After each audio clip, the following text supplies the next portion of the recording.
healing from white supremacy looks like messing up a lot. And so the other day, for transparency reasons, I messed up. And so I was talking with someone at REI, and I had some beaded earrings on, and the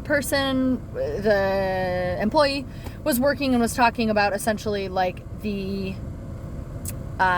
amazement at Tlingit Form line. And so it's like a specific type of art that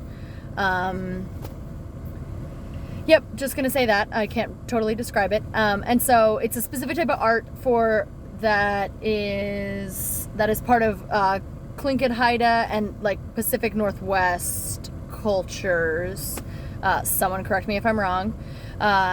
And so as this person was like describing how beautiful this form line is, I decide to mention that I have been taught how to bead, but by a Gwich'in person. And so, again, those like moments where I'm like, why does my ego need to be part of these conversations? Like, why can't I just sit there and be like, yep, totally, like, agree? Why do I have to make sure that, like, I have something personal to share in this, right? And that is, again, like, centering me and my knowledge and my understanding, which is part of white supremacy, is centering my needs over what comes out of my mouth. And so then I proceeded to talk about how amazing it is to compare Gwich'in beading style with form line beading style, and how there the differences and all this kind of stuff, right? And so the reason why this is racist and is like a product of white supremacy is because I immediately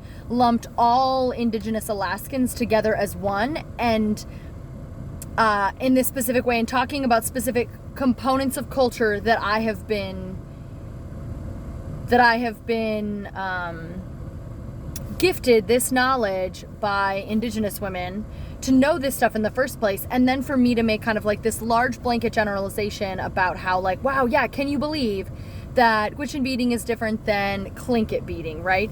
And the whole thing is that, like, why do I need to do? Of course they're different. They're different cultures, they're different regions, they're in different places, but because still in my white brain is this like lumping of all Indigenous folks together, is so therefore I find it interesting to talk about the differences within it, when in reality I should have just kept going with the conversation around form line, and no need to add in how amazing it is the difference between different Alaska Native beading styles.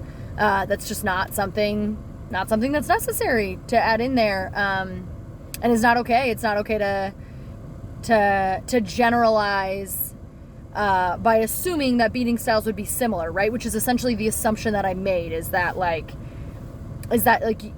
almost as if I was saying you'd think they would be more similar, but they're not.